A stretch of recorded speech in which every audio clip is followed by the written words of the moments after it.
ใส่หยังกัน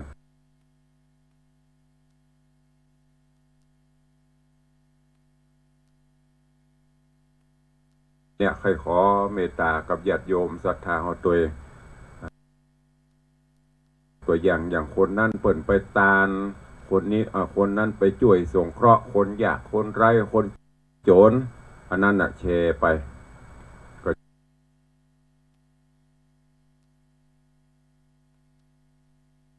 คือสันติเปิ่นได้หู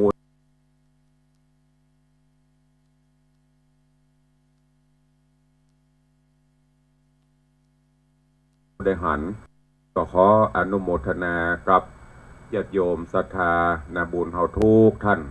ทุกคนตัวตลอดจนขอบพระคุณครูบาอาจารย์จุวัดจุวาที่มี ในส่วนร่วมในการส่งเสริมพระพุทธศาสนาเฮาคือองค์พระผู้มีพระภาคเจ้าได้แผ่บารมีปกปักรักษามวลหมู่สรรพสัตว์ทั้งหลายเราจนญาติโยมศรัทธาเฮาได้อยู่เย็นเป็นสุขโดยทั่วหน้ากันเนอะวันนี้ก็มาฟังกันต่อในเรื่องของพระธรรมเทศนาปืนบ้านล้านนาเมืองเหนือเฮาก็ดังที่ตุลุงได้บอกไปญาติโยมศรัทธาFCใหม่บางท่านก็อาจจะแวะเวียนเข้ามาส่องมาพอมาฟังทาง Facebook ไลฟ์หรือทาง YouTube ตลอดจนเพื่อนๆของญาติโยมที่เขาได้แชร์ไปบางท่านก็จะเป็นพี่น้องภาคอื่นภาคกลางภาคใต้กาหรือหลายๆภาคหรือทั่วโลกบางท่านเพิ่นอาจจะฟังภาษาถิ่นภาษาล้านนาเฮาก็บ่ค่อยรู้เรื่องแต่ถ้าฟังไปติดต่อกันไปก็จะทำให้เฮารู้เรื่องเหมือนดังเฮาฟังภาษาของเพิ่นเนาะฟังเข้าเฮาก็จะรู้บางเตื้อบ่รู้ก็อาจจะไปถามคนที่รู้เพิ่นว่ากรรมอันนี้มันแปลว่าอันหยังเฮาก็จะได้รู้ไปอาตมาภาพตุลุงก็พยายามจะรักษาภาษาล้านนาเฮาไว้ตัวเองเนาะด้วยเหตุผลนี้จึงได้จัดรายการมรดกธรรมกรรมเมืองชื่อก็บอกแล้วว่าเป็นกรรมเมืองก็เชิญทุกท่านเนอะติดตามรับฟังธรรมเทศนาปืนเมืองเหนือเรื่องโหงหินที่ได้นำมาเทศนาฮือก็ผ่านไปหลายภูกหลายตอนละวันนี้ก็จะเป็นภูกท่วนที่7ตอนถ้ามีเวลาก็จะจบภูก7และจะขึ้นภูก8เรื่องราวของโหงหินในตอนก่อนนั้นก็ลำดับลำดามาถึงที่พญาเจ้าเมืองปลันตปาอันเป็นป่อของโพธิสัตว์เจ้าวัฒนกุมารก็ฟ้าหลังฝนย่อมสดใสอย่างคนว่าตอนนี้โพธิสัตว์เจ้าวัฒนกุมารก็คงจะปนวิบากกรรมหลังจากที่ได้ได้ใจกรรมที่ได้ทำในอดีตได้จาดป่างได้บุเกิดออกมาทางที่เป็นลูกพญาเจ้าเมืองแต่ก็โดยถูกความอิจฉาตาฮ้อนของแม่น้าถึง6 คนได้เปลี่ยนได้ทรัพย์แล้วก็ลูกของเปิ้นก็มาใส่โตดใส่ตาแฮมคนเขาว่าผีซ้ำดำพลอยคนเฮายามเมื่อจะตาตกอับเนี่ยมันจะมีสปันเข้ามาทดสอบความอดทนแต่ว่าเมื่อเฮาฝ่าฟันสิ่งเหล่านั้นไปได้แล้วก็จะมีความสุขเหมือนดังที่ครูบาอาจารย์เปิ้นว่าเวลาตุกมาเขาก็จะไปจมจะไปโบนมันใจวิริยะความเพียรอุตสาหะฝ่าฟันมันไปถ้ามันป้นไปเขาก็จะมีความสุขดังที่เปิ้นบอกว่าความร้อนอบอ้าวจะมาก่อนฝนความลำบากยากจนจะมาก่อนความสุขดังที่หลวงพ่อพุทธพจนวรพร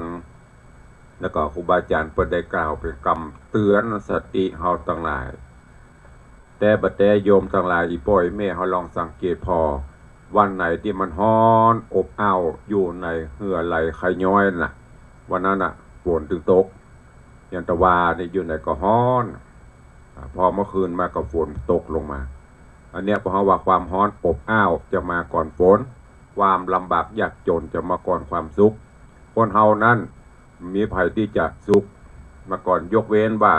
บุญบารมีเกิดบนกองเงินกองทองอันนี้เป็นความสุขแต่ถ้าสุขแล้วใจบ่จ้างบริหารบ่เป็นสุดท้ายก็จะเป็นคนยากคนจนไปดังตัวอย่างที่เขาได้ฮู้ได้หันอย่างที่ประวัติ3 ล้อถูกหวยน่ะบางพ่องโอ้เจนป่อเจนแม่มีให้มีนาป่าตางนอกก็โดยความฮักลูกห่วงหาอาทรคือลูกบ่ขาย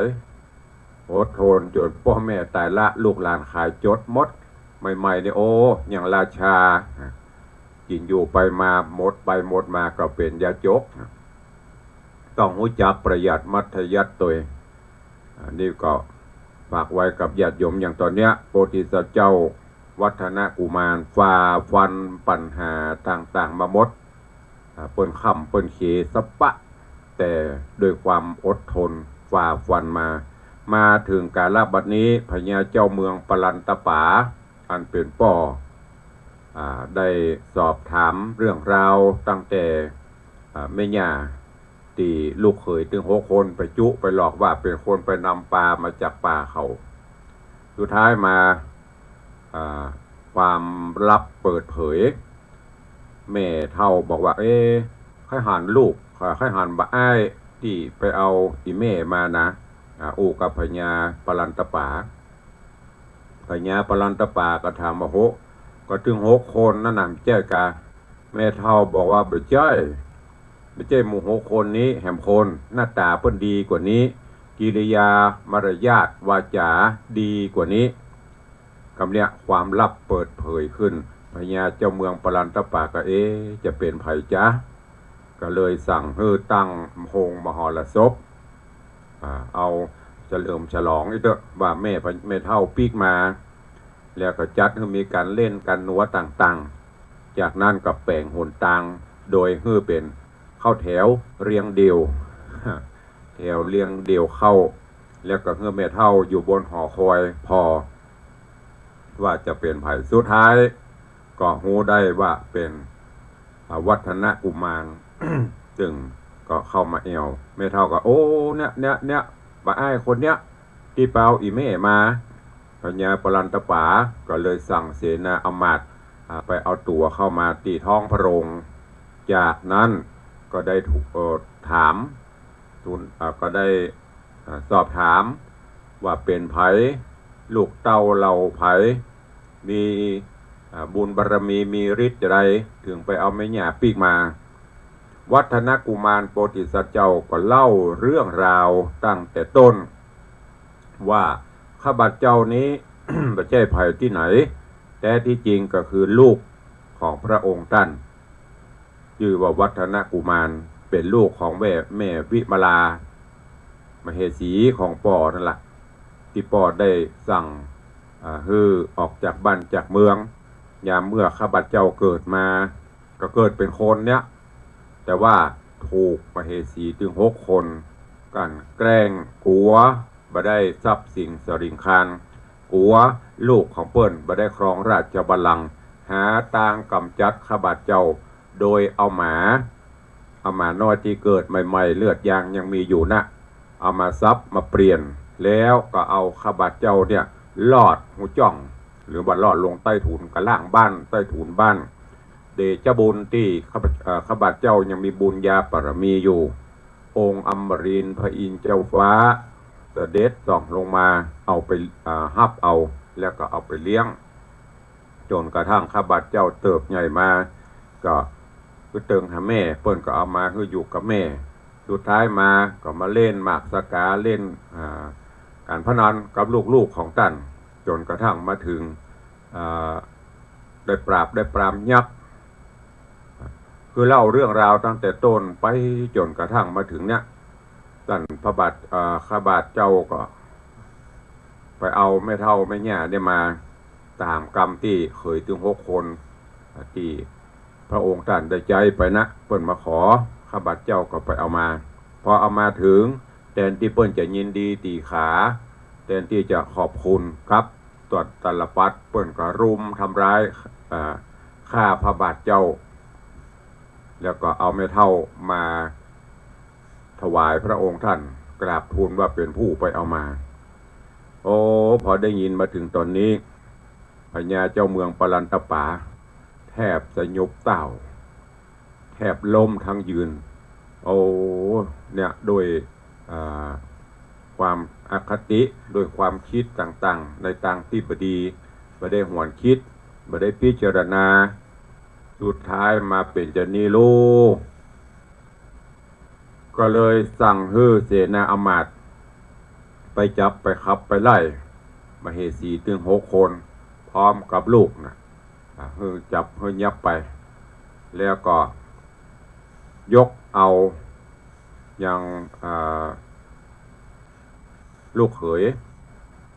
ลูกคือวัฒนกุมารขึ้นนั่งราชบัลลังก์แทนบ้านแทนเมืองวัฒนกุมารพอได้รับการสถาปนาขึ้นเป็นเจ้าบ้านเจ้าเมืองแทนพญาเจ้าเมืองปลันตป๋าก็เกิดเติงหาแม่ที่ยังอยู่ในบ้านของพ่อเฒ่าแม่เฒ่าลูกกตะอยู่อันนี้ญาติโยมทั้งหลายถ้าเปรียบหนึ่งปัจจุบันนี้ก็คือคนเฮาถ้ามีความอดทนลำบากทนตรากตรำทนเจ็บใจทนเจ็บช้ำน้ำใจเพิ่นว่าอย่างก็อดเอาบ่ถือโตดบ่ถือตาเพิ่นว่ากรรมศพประมาทนั่นน่ะบางเตื้อก็จะเป็นยาวิเศษเพิ่นศพประมาทเฮาบ่ต้องไปโหดบ่ต้องไปเครียดอย่างที่ครูบาอาจารย์เพิ่นว่าโอ้สุมาเตอะบางเตื้อกรรมคนตะกอนเปิ้นจะว่าจะด่ากันนี่บางเตื้อก็เปรียบเปรยเอาเฮาเป็นสัตว์เดรัจฉานพุ่นบ่ควายไอ้ง่าวไอ้หมาถ้าเปิ้นว่าเฮาเป็นควายเฮาก็สวามพอหัวเฮาเหียโอ้เขากลุ่มมีรู้นี่กลุ่มเจ้ควายรู้นี่เป็นโคนเฮาก็เก็บเอาไว้เหียมันต้องไปโหดไปเครียดฮึบยกฮึที่เพิ่นว่าไปเหียโอ้อันนี้เป็นหมารู้นี่สวามพอห่างเหียห่างเฮาก็มีตีนเขาก็มี2 ตีนนี่ไม่ใช่เป็นหมาใจเอากรรมศพประมาทเหล่านั้นเอามาเป็นข้อหรือว่าเอามาเป็นปนห้องไว้เป็นกรรมเป็นยาวิเศษ เอาตุกเขายากเปิ้นศพประมาทเฮาว่าอันไว้เขาก็เอามาปรับปรุงวันหนึ่งเฮาก็จะพลิกหน้าเป็นพลิกหน้ามือเป็นหลังมืออาจจะประสบความสำเร็จผลที่สำคัญก็คือให้มีความอดทนลำบากการลำบากงานจะมันอดเอานักเอาเบาสู้เก็บหอมรอมริบเปิ้นบอกว่าอย่ากินอย่างเปิ้นจะไปกินเหมือนเปิ้นอย่างตุลุงได้บอกไปเปิ้นกินนั่นเขาก็กินได้แต่จะไปให้มันเหมือนเปิ้นเก็บหอมรอมริบมัธยัสถ์อดทนวันหนึ่งเขาก็จะประสบความสำเร็จผลบางเตื้อบางแห่งเขาว่ากูอย่ามาตุกบอดลองย้อนลองกลับไปพอคนที่เป็นตุกกว่าเฮายังมีเฮาจะได้นอนบ้านดีเฮาจะได้มีที่อยู่ลองไปพอตุกกะตะคนตุกคนยากบางท่านเปิ้นนอนตามข้างถนนหนทางค่ำในนอนหั่นผ้าตวบผ้าห่มจะห่มก็ยังป้อมมีเสื้อผ้ากระมอกกระมอมนั่นแสดงว่าเฮายังอยู่ได้อยู่เปิ้นตุกกว่าเฮาอยู่อันเนี้ยพญาเจ้าเมืองได้หูความลับได้หูเรื่องราวต่างๆอีกก็เลยยกบ้านยกเมืองคือวัฒนกุมารเรื่องราวจะเป็นจะได้หลังจากที่วัฒนกุมารได้ฝ่าฟันปัญหาอุปสรรคต่างๆที่เข้ามาในชีวิตกรรมเวรก็จะหมดไปประสบความสำเร็จในชีวิตแล้วจะเป็นจะได้ต่อไปเชิญทุกท่านได้ติดตามรับฟังพระธรรมเทศนาปื้นเมืองเหนือเรื่องหงส์หินในตอนต่อไปณโอกาสบัดนี้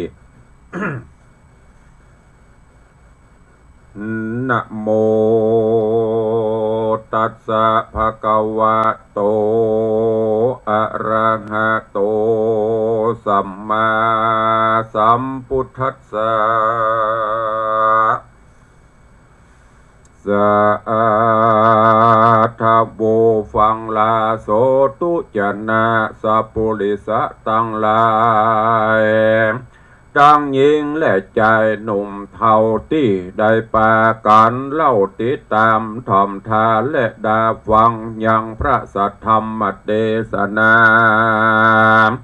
หงหินลำดับมาแถมเนื้อนาขอเชิญหมู่ศรัทธาจงตั้งใจถ่อมทาดาฟั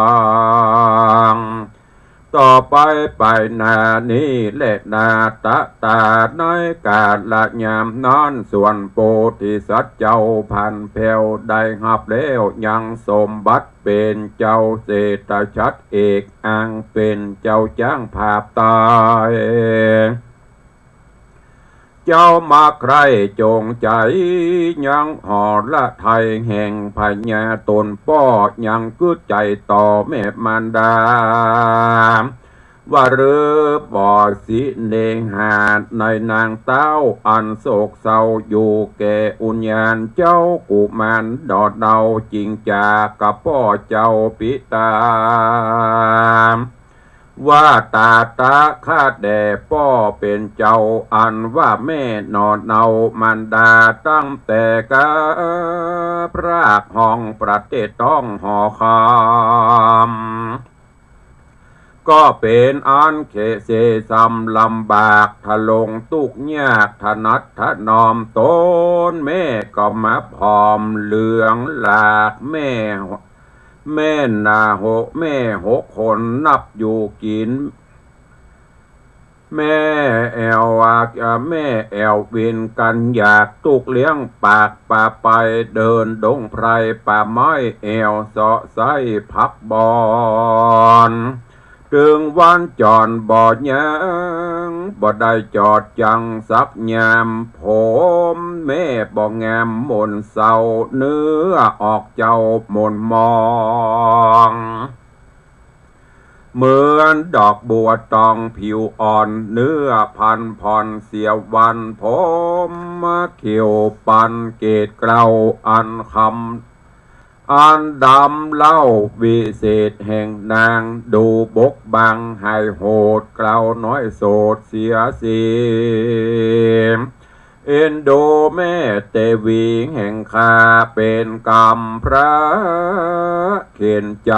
นุ่งผ้าสบายปูดขาดเพราะสนามเกี่ยวญาติยิยามเกียอยู่หอคำสุขมากบัดนี้เมตลำบากเถิงผ่านดังพระภูบานโตนป้อรอยบอกคือต่อนงนางเงียใจจางจากไว้บ่ยินให้ยินดีกับแม่เตวีออกเต้าชื่อนอดนาวาวิมาลาหลอนป้อพญาใจโจงบอกคืดโป่งใจจอดโดยแม่ยอดเตวีแม่นเต้าพงทุลีบ่อสีเนงหาในแม่ข้าอันเป็นกรรมพระอยู่อุญญาณเปิงมีและกาว่าอันตาโตโหเมื่อต้านพญาปรันตปาตนองค์อาจได้ยินลูกหากราชกุมารมากล่าวกำผ่านเสียงโสดเต้าจักกล่าวโตดแห่งตนจริงกล่าวก็ถาวากาตุกะตาตุกะตังวัตโพดูราสายสาลีเฮยป้อก้อนเกี้ยวหนอปุตตาดังกูป้อพิจารณาดูนิโสเถิงยังโตดโตสาอันใดโมหาคิวโคดนับเป็นโตดเววาย้อนเขามา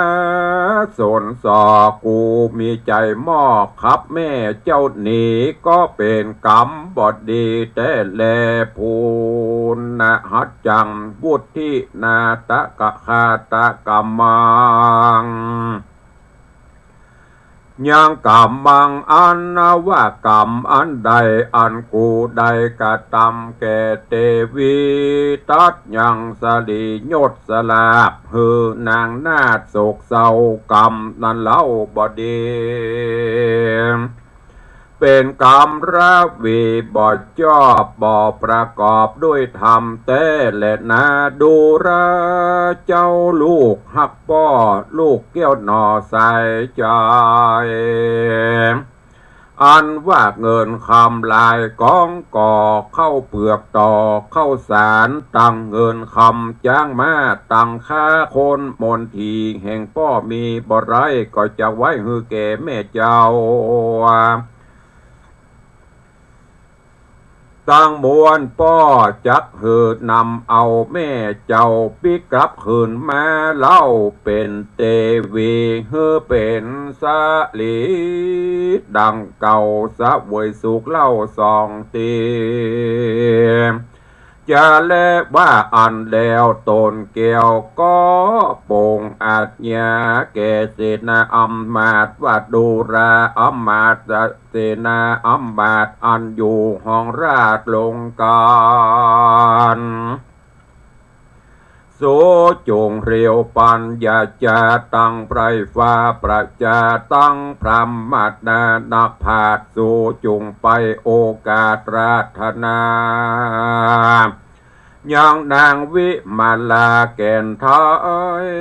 อยู่ส่วนดอกไม้อุญญาณมาสู่สถานแห่งห้องปราสาทต้องมนเตียนฮือมาสะเทียนสะอาดเอาเตวิลาศแห่งกูมาแดดเตอดาราเปื้อนเฮยอาถาน้อยกาละยามนอนฝูงจุมจันเสนาอำมาตย์ก็ฮับอาจยาเรียวปาน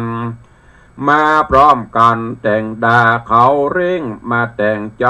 ยังเข้าตอกดอกไม้เตียนเงินเตียนคำอำมาตย์หลวงนำก่อนแน่ฝูงไพรฟ้าจอมลางออกเวียงวังละลอดไปจุจอดส่วนอุญญาณแล้วย่ออาพิตมานคืนก้มกล่าวโอละอาโอรบลาบมเหสีแล้วมีกรรมดีโอกาสอาราธนาว่าอาคาแด่แม่เตวี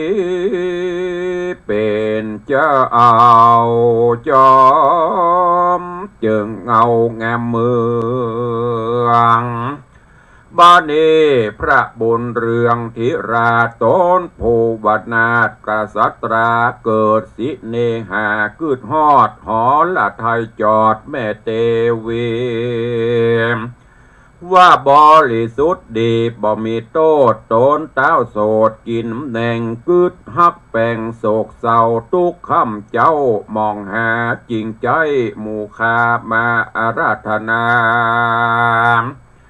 พระแม่เจ้านางเมืองไปเตรียมบุญเรืองอาข้าวแฝงไฟเต้าครอบธานีขอเชิญแม่เตวีเป็นเจ้าฮับนิมนต์ตูคาไปเป็นเจ้าฟ้าอยู่สะเวยเมืองแดเตอะสาปิส่วนนางเตวีสีสะอาดก็บอกโอกาสฮับนิมนต์แล้วจะอาจะจนคืนล้อกำหายต่อไปหลังนางบอบบังฮับไว้เกะเก่าใกล้นำมาว่าพระมนาจานักผาดตังอำมาตย์ตังหลายข้ายินละอายเปิดนาแก่ไพรฟ้าประจาย้อนพระกษัตราบ่เล็งพอบ่ลำเปิงต่อไปหลังมีคนจังมาสนสอบบ่พิจารณาต่อสันดี ขับคาดหนีเน่งหนีบฮ้อนลายรีบราวีกันบ่นี้ก็จักขาอาจยาแก่กล้าปั่นไฟสิ่งของอันใดอบตันได้เอาร้องไห้พรากหอคำตามืดดำกุมปันหัวอกลั่นปวดเข่าจวนสู้เข้าดงเลการบุญบ่มีก็หากตายเก่าดูกพวกเน่าเป็นดินบาดนี้พระนรินทร์ต้านไทยจักเอาคืนไว้เป็นเตวีข้าบ่ยินดีสักอยากกับคนไร้ลาดการกินีคนบ่ดีครับจากก็จักอยู่ตุกยากที่สวนอุญญาณสูจุงทรงกุมารลูกข้าอันเป็นกรรมพระพุทธาฮือคืนปิกมาหาแม่อันอยู่แก่อุญญาณตามคนผ่านตุกยากตามวิบากปามาข้าบ่อาจไปหาด้านใดสู้จุงเมื่อไวเต้าราชาแดเตอว่าอันเมื่อนานฟุงเสนาโมอัมบาดก่อโอกาสทวน2 ตี 3 ตีนางเตวีนุจนาถก็บ่ฮือโอกาสฮับนิมนต์เข้าถอยโหนจากดาวคืนไปไหวบอกเต้าราชาก็มีว่านั้นแหละนะนิธิตาขีญาสังวันนาวิเศษจากห้องเหตุธรรมเทศนาเรื่องหงหินผูกทวน7ยังไปเสร็จเสียงบาดปางเมื่อนางนุจนาถบุญนาพงจะไข่จะตันเรากับเสนาเท่าบอดีเขาถอยหนีไปสู่นบน้อมอยู่หอใจส่วนบาทไทยพญาจักตอบจาว่าสันใดขอก้อยโอดฟังไปนายผูกทวน8เนินนาผูก7นี้นาขอวางลาเต้าเต้านี้ก่อนเลยนานิธิตาก็บังกมสมเรศเดช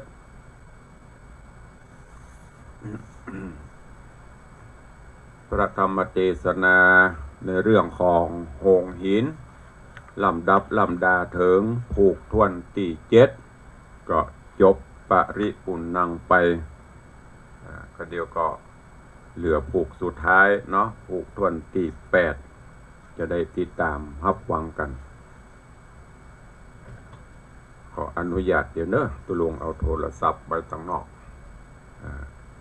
เดี๋ยวจะได้เปิดหน้าไมค์ปูจาเดี๋ยวจะว่าโหไม่ไหนโทรศัพท์ขอแป๊บเดียวมาเจ้ามากระเป็ดมาวันมากระเป็ดจะเนี่ยหลงลืมพักแป๊บเดียว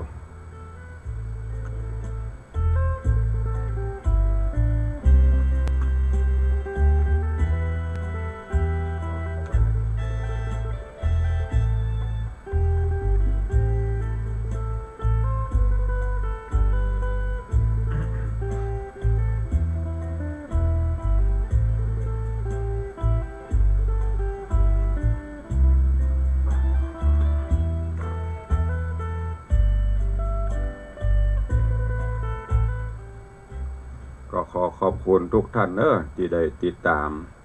รับชมรับฟังทั้งภาพและเสียงติดตามเป็นกำลังใจมาโดยตลอดก็หวังว่าพระธรรมเทศนาที่ได้นำมาเทศคงจะมีสาระประโยชน์นะกับทุกท่านบ่นักก็น้อยฟังแล้วก็เก็บแกะกอนไกเอาเนอะโดยเฉพาะความอิจฉาตาฮ้อนไม่ต้องไปอิจฉาไผอยู่ไปตามบุญตามนี่เฮาเมื่อบุญมาถึงเฮาก็จะได้ประสบความสุขกรรมมาถึงเฮาก็ใช้กรรมของเฮาไปมันหลีกเลี่ยงกันบ่ได้ถ้าเมื่อพ้นวิบากกรรมไปเฮาสร้างบุญกุศลก็จะก้อยช ชะล้างก้อยขจัดเอาสิ่งที่บดีออกไปมันหมดมันเสี่ยงไปเราก็จะมีความสุขวันนี้ก็จะได้ไปตักตายสาธุชนญาติโยมตลอดจนครูบาอาจารย์ที่ได้เข้ามาติดตามรับชมรับฟังทางหน้าจอ Facebook ไลฟ์วันนี้ก็ดีใจมากกันหลวงกันหลายเจริญปอนต้อนรับกับคุณโยมทองคำที่บงคำน้อมกราบไหว้สาเจ้าสาธุเจริญปอนโยมแม่เลี้ยงทัดพิชาสุสิงคำ เจริญปอนโยมเพชรเข้ามาร่วมดูฟังกันตั้งหน้าจอเจริญปอนโยมปี้อัญชลีคำกิติสาธุเจริญปอนเนอะเจริญปอนคุณโยมชิดชบากราบใบสาเจ้าสาธุเจริญปอนน้อมกราบใบสาปรมีธรรมหลวงพ่อท่านพระครูสถิตเจติยารักษ์เจ้าอาวาสวัดเจดีย์แม่ครัวเจริญปอนยายเพลินเพื่อนเกษตรแล้วก็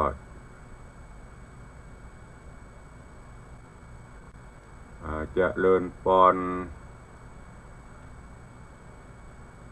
พินันล่าพินันจรันปิยจันเนอะจากดอยซิวเจริญปอนโยมแม่สุปรณีรูมาเจริญปอนโยมแม่ปราณีพยัคฆ์ไคหพลเจริญปอนคุณโยมสมทรงสิทธิตาเจริญปอนคุณโยมวาลีอินทกูลเจริญปอนโยมแม่จันดีวิสุทธินันท์เจริญปอนพินาศอิโสมเตปินนาอิโสมเจ็ดสีสาธุอนุโมทนาเนอะปะกันวันก่อนหนองปักครั้งโยมพินาศได้นำปัจจัยสมทบในการจัดพิมพ์หนังสือ 1,500 บาทสาธุอนุโมทนาตัวเองเจริญปอนคุณโยมสุพันนีนามสกุลยำพุอ่านไปได้แต่นี่คงจะแม่นนะสุพันนีเจริญปอนคุณโยมชนจันทร์ซ่อนคำขอบกราบใบสาอนุโมทนาขอบคุณทุกท่านเนอะที่ได้เข้ามาติดตามตักค่อยพ่องบ่ค่อยพ่องต้องขอประทานอภัยเพราะว่าการใช้เครื่องมือสื่อสารบอกตรงๆบอกซื่อๆตุลุงยังบ่คล่องเตื้ออาศัยพอตั้งโทรศัพท์มือถือตัวพอตั้งโน้ตบุ๊กตัวตั้งแต่กดไปมันเผลิดไปเหี้ยเอาเป็นว่าขอบคุณทุกท่านที่ได้ติดตามรับฟังติดตามรับชมรายการเป็นกำลังใจกันมาโดยตลอดเนาะก็เจ้านี้ก็มีข่าวประชาสัมพันธ์ฝากหวังกับญาติโยมศรัทธาเนอะขออนุโมทนาขอบคุณกับทุกท่านมีสายทานธรรมที่ร่วมโมทนาในการจัดพิมพ์หนังสือที่ระลึกงานทำบุญครบรอบ5 รอบ 60 ปีอายุวัฒนะมงคลของอาตมภาพของตุลุงที่จะมาถึงในเดือนสิงหาคมนี้ปีนี้ครบ5 รอบเสี่ยงไป60 ปีละก็จะได้ทำบุญสุนทานสืบโหราชตาเฮือกับตัวเก่าเฮือกับญาติโยมศรัทธาตัวเองมีกิจกรรมหลายสิ่งหลายอย่างที่จะถึงพุ่นเดือนสิงหาตอนนี้ก็ได้ระดมทุนบอกบุญกับญาติโยมได้ร่วมกันเป็นเจ้าภาพในการจัดพิมพ์หนังสือที่จะนำมามอบมาแจกจ่ายเป็นวรรณการให้กับญาติโยมท่านผู้ใดมีกุศลและจิตเจตนาศรัทธาใครห่วมก็เจริญปอนเนอร์เล่มละ150 บาทเล่มละ150ไม่ใช่เป็นเจ้าภาพปูจาไปบ้านนะร่วมกันเป็นบุญในการพิมพ์เป็นเจ้าภาพพิมพ์หนังสือก็เชิญทุกท่านด้วยแถมงานหนึ่งก็คืองานประเพณีส่งน้ำพระธาตุประเพณีใส่ขันดอกที่วัดวังสิงห์คำก็เป็นประจำกูปีต่างวัดได้จัดประเพณีหลังจากที่บางท่านอาจจะพลาดโอกาสบ่ได้ไป ใส่ขันดอกในอินทขีนก็จะมาที่วัดวังสิงคำหลายท่านหลายคนพี่น้องตามกาดตามลีตามบ้านหมู่บ้านต่างๆ FC แฟนรายการก็ได้ยึดเอาเป็นแนวปฏิบัติมาได้เป็น10 กว่าปีละก็ประเพณีส่งน้ำพระธาตุที่วัดวังสิงคำก็จัด3 วัน 3 คืนใส่ขันดอก108ปูชาคุณพระรัตนตรัยตัวเองส่งน้ำพระธาตุเจดีย์ตัวเองในปีนี้ก็จะตรงกับวันที่15 16 17 กรกฎาคมก่อนเข้าพรรษา15 วันได้ยึดเอาปฏิบัติปกติยึดถือเอาเดือน9ดับแต่ปีนี้มัน12 โหนเดือน8 2 โหน12 เดือนนะที่เปิ้นว่ากันเป็นเดือนที่เพื่อนคล้ายเฮาก็คล้ายไปตัวเปิ้นอย่างวันวิสาขบูชานี่ก็เหมือนกันปกติจะเดือน8 เพ็งปีนี้ก็ไหลมาเป็นเดือน9 เพ็งประเพณีวัดวังสิงคำก็เช่นเดียวกันเลื่อนไหลไปตามนั้นไม่ได้ยึดเอากระด้างถือเอาเดือนก่อนเข้าพรรษา15 วันเพราะนั้นปีนี้ก็จะตรงกับวันที่15 16 17 เดือนกรกฎาคมที่จะถึงนี้ก็ประชาสัมพันธ์เชิญชวนญาติโยมเนอะมาร่วมโมทนาบุญที่แรกก็ว่าอาจจะจัดเป็นภายในเล็กๆน้อยๆเพราะว่ากิจกรรมที่วัดก็จะมีเป็นปักกระตืนเป็นปฏิทินงานบางท่านบอกงานอย่าลำเดือดตุลุงเพราะมันเป็นปฏิทินงานที่ต้องปฏิบัติในรอบปีก็จะมีเข้าพรรษาออกพรรษาปีใหม่ส่งน้ำพระธาตุวันอายุวัฒนมงคลวันเกิดตุลุงงานกฐินเป็นเช่นนี้ทุกปีก็นำเรียนแจ้งให้ทุกท่านตัวใครจะอู้จะเอ่ยกับตุลุงจะตักจะตายกับตุลุงเข้ามาเนอะโทรศัพท์เอาวางไว้ในบุหุซอกหามปะเดี๋ยวถ้าโทรศัพท์เข้ามาถ้าบอกปิดเสียงเนี่ยมันจะได้ยินกำมาแล้วนะ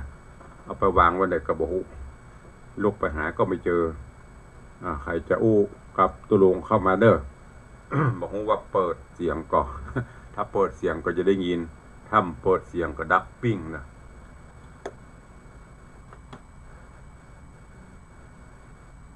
ลองโทรเข้ามาเด้อ0817836540ถ้าไม่ได้ยินก็ตักมาทางไลน์ตุลุงกลับมาแล้วนะหลับไปว้าวไม่ได้โบจะลุกไปลุกมาก็มันไล่สดเนาะ เลยถ้าไม่ได้อู้กำเป็นอย่างเนอะถ้ามันบดังกันแล้วไปบางทีตอนจำวัดจะปิดเสียงแต่วันนี้บอกว่าเปิดเสียงมันก่อนแต่ชาร์จแบตเตอรี่ออกมาเรียบร้อยพอหาก็ไม่เจอ เนี่ยบนห้องว่าสังขารธรรมมันเปลี่ยนแปลงไปหลงลืมมันเปลี่ยนไปตามสภาวะธรรมแก่ตนแก่ตัวมาบนห้องไงก็ที่ขาวกับดำที่ดำกับขาวปีนมาที่ดำกับขาวที่ยาวกับสั้นที่มั่นกับพรความจำเลอะเลือนไปมันเป็นธรรมดาก็จะไปลืมงานต่างๆปฏิทินงานที่ตุลุงได้นำมามาจาคือกับทุกท่านเนอะตลอดจนสารธรรมข้อคิดต่างๆที่ได้เทศนาไปฟังแล้วก็เก็บไปคิดพิจารณาเอาไปใช้ในการดำเนินชีวิตประจำวันตัวเอง เวลามันโวยอีปล่อยแม่ญาติธรรมเฮยเผลอแป๊บมันไปเรื่อยๆไม่ได้รอไผก็เดียวก็เจ้าก็เดียวก็ควายก็เดียวก็มืดก็เดียวก็ค่ำสำเตือนมานั่งพิจารณาในรอบวัน24 ชั่วโมงตื่นเจ้ามาก็ชำระร่างกายมันห้องว่าทำสรีระกิจกับร่างกายบะล้างหน้าบะแปรงฟันก็ไม่ได้ก็ต้องทำทุกวันล้างหน้าไปล้างหน้าล้างตาเสร็จก็ปฏิบัติตนบางท่านก็อาจจะฉันกาแฟกันยาหันตบแตบเนี่ยตุลุงเนี่ยตื่นเช้ามาก็บริหารสรีระร่างกายสัก10 นาที20 นาทีแกว่งแขนพ่อง ยืดเส้นยืดสายพ่องจากนั้นก็ส่งน้ำเสร็จก็มาไหว้พระกับประธานได้ไหว้จบถ้าจะไหว้จบนี่ไม่ได้จัดรายการละเพราะว่าเวลามันโวยก็ไหว้แบบย่อนั่งสมาธิจากนั้นก็มาฉันกาแฟสักเล็กน้อยเตรียมพร้อมที่จะเข้าจัดรายการก็เดี๋ยวก็6 โมงก็เดี๋ยวก็7 โมงก็เดี๋ยวก็8 โมงไปเรื่อยๆจัดรายการเสร็จก็เดี๋ยวก็ต้องไปปฏิบัติศาสนกิจภารกิจรดน้ำต้นไม้กวาดหั่นกวาดนี่ไปตลอดค่ำมาก็ทำสรีรกิจอันอย่างสรีรกิจตุลงก็อาบน้ำชำระร่างกายเนี่ยกว้างศอกยาววาหนาคืบเนี่ยต้องดูแลมันตลอดตึงเจ้าตึงค่ำตึงเจ้าตึงค่ำเสร็จเรียบร้อยกับไหว้พระสวดมนต์ธรรมธิจำวัดมันพูกกับมายะหมุนเวียนกันไปเรื่อยๆอยู่กับมันไปดูมันออกประห้องบอกดูตัวออกบอกตัวได้ใจตัวเป็นที่สำคัญก็คือพิจารณาถึงคุณงามความดีวันนี้คุณทำความดีหรือยังเจ๊กินแล้วขี้ต้นถามกินแล้วขี้ทำความดีกันหรือยังที่สำคัญเนี่ยกับตัวต้องทำคุณงามความดีเจ๊กินแล้วขี้กินแล้วนอนได้ประโยชน์สร้างคุณูปการฝากบุญไว้กับโลกมนุษย์ฝากคุณงามความดีไว้อันไหนที่มันบดีก็ละอันไหนที่เดือดร้อนตัวเก่าอันไหนเดือดร้อนผู้อื่นก็ละเว้นไปอย่างวันนี้ก็เหมือนกันเนอะเขาจะทำอะไรอย่างคิดพิจารณาคิดไม่ออกบอกธรรมะอย่างคนแต่ก่อนว่าอย่าลงไปนับ1 ถึง 10เนอะนับ1 ถึง 10ถ้ามันถึงแล้วก็ถึง100ถ้าถึง100เอาถึงพันมันก็เหมือนกันกับการปฏิบัติธรรมวิปัสสนาน่ะเพิ่นให้พอตัวเก่ากำหนดลมหายใจของเฮาอย่าเฮาไปหันหูปิดหูปิดตาปิดจมูกปิดปากก็คือปิดทวารเนี่ยพ่องถ้าไปพอนักลงไปกระตุกปากนักลงไปกระตุกฮับทุกอย่างกระตุกพอเลี้ยงธนวัฒน์ยังเตือนตุลุงย่างให้พ่องท่านพักให้พ่อง มันเหมือนโทรศัพท์นะกะถ้าเขาโทรมาเขาบอกฮับมันก็จบแล้วหรอก็ได้สารธรรมมาจะนักฮับเหตุกูเรื่องกระตุกบาฮับเลยกระตุกนะเพราะนั้นก็มัชฌิมาปฏิปทานี่ก็ฝากไว้กับญาติโยมตุลงคงจะเปิดเสียงโทรศัพท์แน่นอนเพราะณเวลานี้ไม่ได้ยินเสียงตลอดตะเล็ดสักอย่างแต่มันมีตำบุญเนี้ยก็เดี๋ยวก็ไปเสาะหาเนาะวันนี้เวลาหมดเวลาเนาะขอนำรายการจากทุกท่านไปก่อนปะกันใหม่ในวันต่อไปใครจะร่วมบุญกุศลอย่างที่ตุลงบอกเนอะสามารถโทรหลังใหม่ได้ทางหน้าจอ Facebook ไลฟ์ก็ติดต่อเข้ามาทางโทรศัพท์เนอะโทรศัพท์เข้ามาร่วมรายการได้0817836540วันนี้ขอความสุขสวัสดีจุงบังเกิดมีกับครูบาอาจารย์ท่านเจ้าภิกขุสงฆ์องค์สมณเณรและปออกไม่ออกศรัทธานาบุญคู่คนคู่ตนเนอะขออยู่ดีมีสุขเจริญไปด้วยอายุวันนะสุขะพละทุกทิบาลตีกาลนานเทินสาธุเจริญปอน